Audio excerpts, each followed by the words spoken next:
علیکم ورحمۃ اللہ وبرکاتہ۔ آج کا میرا عنوان ہے قبلہ۔ قبلے کے معنی ہے وہ چیز جس کی طرف رخ کیا جائے۔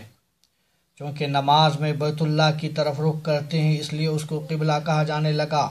ہر قوم کا ایک قبلہ رہا ہے جس کا قرآن حکیم میں اس طرح ذکر کیا گیا ہے وَلِكُلٍّ وِجْهَةٌ هُوَ مُوَلِّهَا، اور ہر کسی واسطے ایک سمت ہے، یعنی قبلہ جس کی طرف منہ کرتا ہے۔ کسی خاص سمت رخ کرنا بے مقصد نہیں۔ جہاں اور مقاصد ہیں وہاں ایک یہ بھی مقصد ہے کہ ملت میں وحدت اور یکجہتی قائم رہے اور پوری قوم متحد الجہد نظر آئے۔ اس لیے جب فرعون نے بنی اسرائیل کی زندگی اجرین کر دی، مسجدوں میں نماز پڑھنا ممنوع نہ رہا، تو ان کو قبلہ رخ نماز پڑھنے کا حکم ہوا سورہ یونس میں۔ اس سے معلوم ہوا کہ سمت کی تعین میں نفسیاتی، قومی، مذہبی، جغرافیائی، تاریخی اہمیت ہے۔ سمت متعین کرنے کا ہرگز یہ مقصد نہیں کہ اللہ ادھر ہی ہے، دوسری طرف نہیں، ایسا خیال بھی کفر ہے، گناہ ہے۔ اب قرآن حکیم نے اس خیال کی تکذیب کرتے ہوئے فرمایا وَلِلَّهِ الْمَشْرِقُ وَالْمَغْرِبُ فَأَيْنَمَا تُوَلُّوا فَثَمَّ وَجْهُ اللَّهِ، مشرق اور مغرب اللہ ہی کا ہے، جس طرف منہ کرو ادھر ہی وجہ اللہ ہے۔ پھر انسان کو بھی یہ خیال آ سکتا ہے شاید کسی خاص طرف منہ کرنا، رخ پھیرنے میں کوئی نیکی ہو۔ قرآن حکیم نے اس خیال کو بھی تردید فرمائی، فرماتا ہے لیس البر ان تولوا وجوہکم قبل المشرق والمغرب، مشرق اور مغرب کی طرف تمہارا منہ کر لینا نیکی نہیں۔ نیکی کا تعلق ایمان اور قلب کی خاص کیفیت سے ہے، ظاہر سے نہیں۔ اس لیے اگر کوئی صحرا میں سمت قبلہ معلوم نہ کر سکے تو جس سمت کو اس کا دل قبلہ بتائے نماز پڑھ لے، نماز ہو جائے گی، کیونکہ ہر طرف اللہ ہی اللہ ہے۔ ہم اور آپ حضور کی بارگاہ میں حاضر ہوتے ہیں تو وہاں ہاتھ باندھ کر کھڑے ہوتے، مگر وہاں کی حکومت ہے، ہاتھ باندھنے نہیں دیتے۔ دعا کے لیے ہاتھ اٹھاتے ہیں تو ہاتھ اٹھانے نہیں دیتے، قبلے کی طرف رخ پھیر دیتے ہیں۔ اللہ اللہ، آنے والے کس لگن سے آتے ہیں، کس چاہت سے آتے ہیں، حیران ہے کہ در کریم صلی اللہ علیہ وسلم سے رخ کیوں پھیریں۔ اللہ نے تو اسی طرف متوجہ کیا ہے، اللہ اور فرشتے خود بھی اس طرف متوجہ ہیں۔ قرآن کہہ رہا ہے، انشاءاللہ پیش کروں گا آیت۔ تو جس طرف متوجہ ہو گیا وہ اللہ کی طرف متوجہ ہو گیا، جو اس در سے پھر گیا وہ اللہ سے بھی پھر گیا۔ شاید راز صحبت ان کو نہیں معلوم جن کو معلوم ہونا چاہیے تھا۔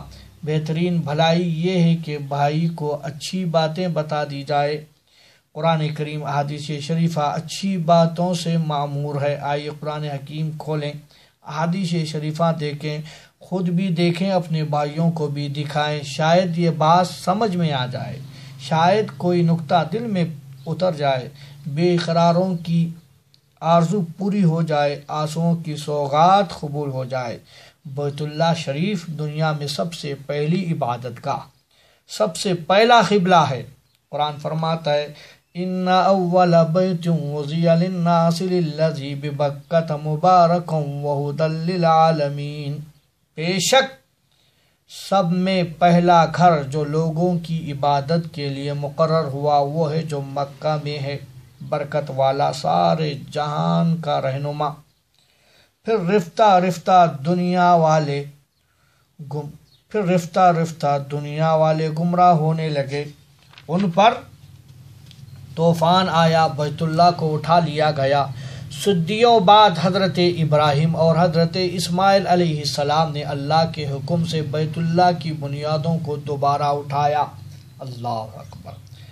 قرآن فرماتا ہے وَإِذْ يَرْفَعُ إِبْرَاهِيمُ الْقَوَاعِدَ مِنَ الْبَيْتِ وَإِسْمَاعِيلُ رَبَّنَا تَقَبَّلْ مِنَّا إِنَّكَ أَنْتَ السَّمِيعُ الْعَلِيمُ، اور جب ابراہیم اور اسماعیل اس گھر کی بنیادیں یہ کہتے ہوئے اٹھاتے تھے اے ہمارے رب ہم سے قبول فرما، بے شک تو ہی سنتا اور جانتا ہے۔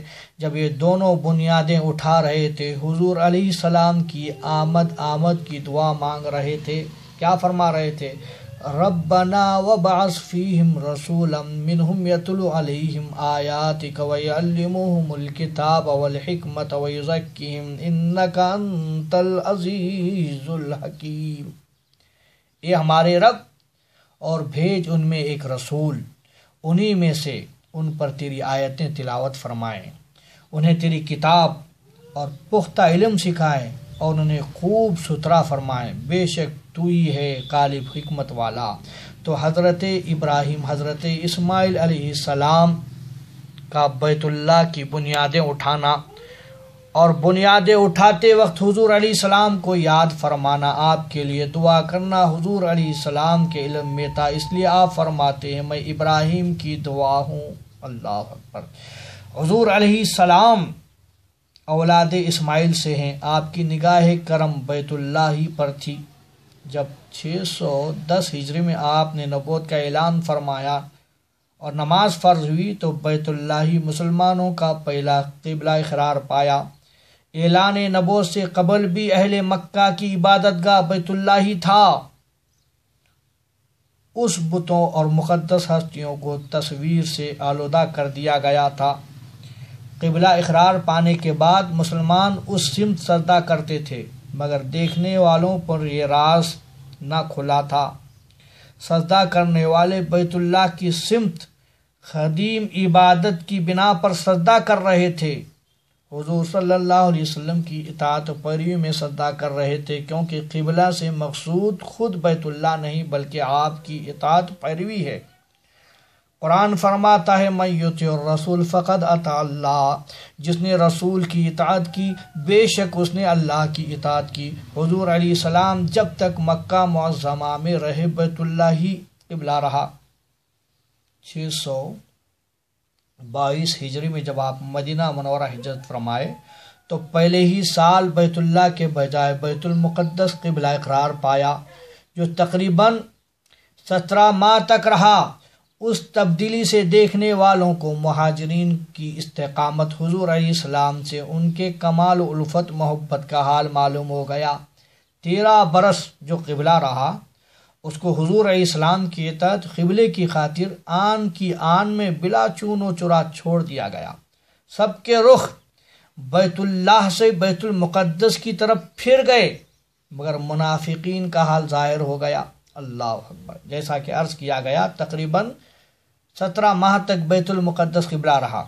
اہل مدینہ خوش تھے کیونکہ ظہور اسلام سے قبل ان کا قبلہ بیت المقدس ہی تھا، لیکن انصار مدینہ جو یہودیت اور نصرانیت کو چھوڑ کر مسلمان ہوئے تھے، ان کے دل کا حال نہیں کھلا تھا۔ بیت المقدس کی طرف سجدہ اس لیے کر رہے تھے حضور علیہ السلام کا رخ اس طرف ہے، اور یا سابقہ عادت کی وجہ سے سجدہ کر رہے تھے۔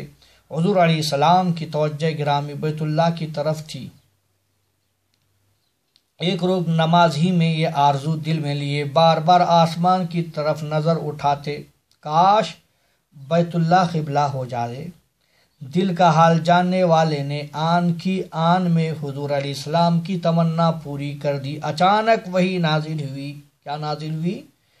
قد نرى تقلب وجهك في السماء فلنولينك قبلة ترضاها فول وجهك شطر المسجد الحرام وحيث ما كنتم فولوا وجوهكم شطره، بے شک ہم تمہارے چہرے کا آسمان کی طرف بار بار اٹھانا دیکھ رہے ہیں۔ اللہ اکبر۔